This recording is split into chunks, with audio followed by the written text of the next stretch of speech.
भूत प्रेतों की कहानियाँ हमें जब कोई सुनाता है तो हम में से अधिकतर लोग तुरंत वैज्ञानिक बन जाते हैं और कहने लगते हैं कि ऐसा कुछ नहीं होता है।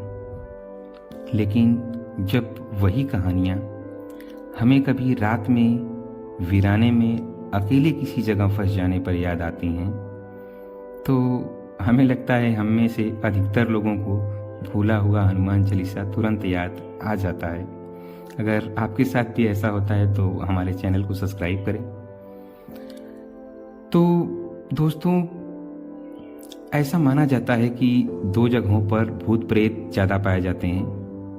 पहला, कोई ऐसा वीरान या अकेला घर हो जहाँ कोई लंबे समय तक न रहता हो, और कोई बहुत पुरानी इमारत जो काफ़ी लंबे समय से खाली रही हो, या फिर दूसरा है कोई ऐसा स्थान जहां किसी दुर्घटना की वजह से किसी की जान गई हो,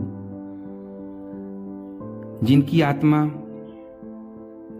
को शांति न मिलने के कारण वह उस जगह के आसपास भटकती रहती है। तो इसी कड़ी में आज हम बात करने वाले हैं भारत की भूतिया जगहों में सबसे शीर्ष पे शुमार भानगढ़ के किले के बारे में। आर्कोलॉजिकल सर्वे ऑफ इंडिया ने भी इस जगह को भारत की सबसे डरावनी जगहों में से एक माना था। यह राजस्थान के अलवर जिले में अरावली पहाड़ियों के बीच स्थित है। इसका निर्माण 17वीं शताब्दी में राजा माधो सिंह ने कराया था। यह किला आए दिन अपनी पैरानॉर्मल एक्टिविटीज के कारण चर्चा में बना रहता है। आर्कोलॉजिकल सर्वे ऑफ इंडिया ने भी इस किले में रात में जाने पर प्रतिबंध लगा दिया है, जिसके कारण दिन भर तो इसमें सैलानियों का तांता लगा रहता है, लेकिन रात के समय में यह किला फिर सन्नाटों से भर जाता है।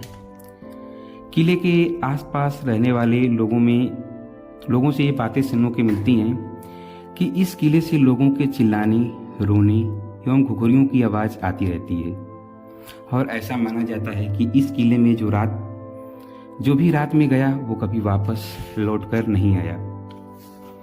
ऐसा माना जाता है कि 17वीं शताब्दी के आसपास यह किला बेहद सुंदर एवं आसपास की आबादी से आबाद था।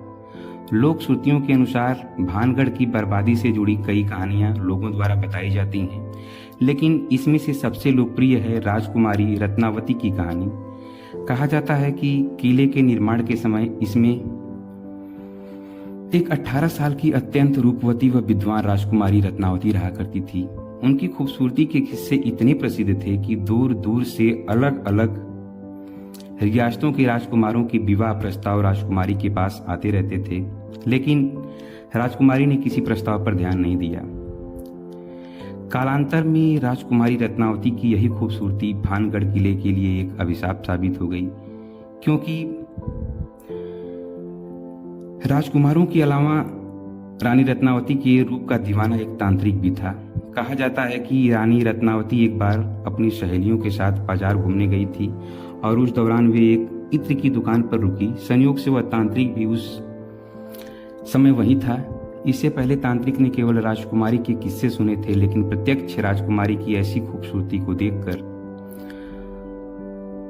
वो उनका इतना दीवाना हो गया कि सही समय पाकर उसने इत्र की शीशी को अभिमंत्रित कर दिया।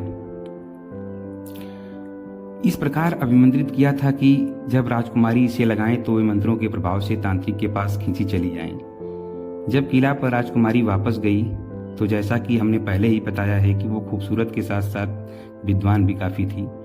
उन्होंने इत्र की शीशी अभिमंत्रित है इस बात को भांप लिया और रानी ने उस इत्र की शीशी को एक चट्टान पर पटक कर फोड़ दिया।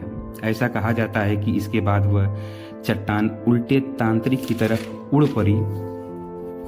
उड़कर चलने लगी। जब तांत्रिक ने चट्टान अपनी तरफ आते देखा तो वह समझ गया कि अब वह मारा जाएगा।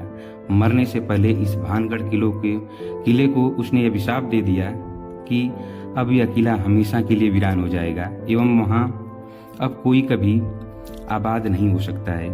और उसी चट्टान के नीचे दबकर तांत्रिक की मौत हो गई। कहा जाता है कि रानी काफ़ी समझदार थी और उन्होंने तुरंत मंत्रों के प्रभाव से अपनी जनता को बचाने के लिए तुरंत वहाँ का पूरा इलाका खाली करवा दिया और तभी से यह भानगढ़ का किला अपने में हजारों कहानियाँ समेटे हुए है। तो दोस्तों, अगर आपके गांव में भी किसी दादा ने भूत से कुश्ती की हो या फिर कभी किसी भूत ने उनसे बीड़ी मांगी हो तो हमारे चैनल को ज़रूर सब्सक्राइब कीजिएगा। Thank you for watching.